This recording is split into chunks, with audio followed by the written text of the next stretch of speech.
c'était une tournée où je voulais profiter pleinement de tout et j'étais tellement reconnaissante qu'on m'ait proposé, en fait. Ouais. Et comment ça t'est arrivé, d'ailleurs?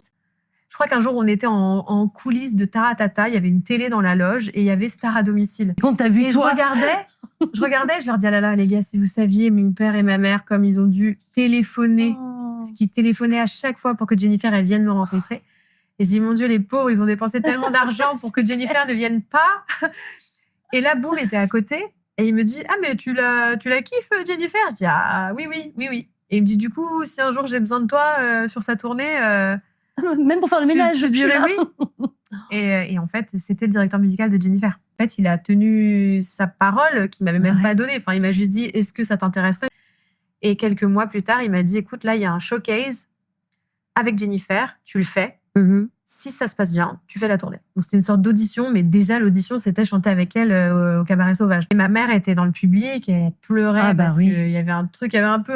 Mon copain, il comprenait pas. Il disait, mais attends, c'est bon, t'as déjà fait Caramucciani. C'est un rêve qui dure et je dis, mais je pense longtemps. que tu n'as pas conscience, en fait. Effectivement, aujourd'hui, on s'en rend pas compte, mais elle a tellement accompagné ma vie dans plein de moments que ma mère, elle sait. C'était tellement l'ado qui était en chacune de nous qu'on pouvait s'identifier très facilement à elle. Et là, tu arrives là, à l'âge adulte, au beau milieu de ta carrière de chanteuse, tu te retrouves à être avec elle. C'est fou. Et du coup, elle est arrivée et j'étais trop contente de travailler. Elle est tellement humble, elle est gentille. Enfin, en fait, elle est vraiment exactement ce que j'imaginais d'elle.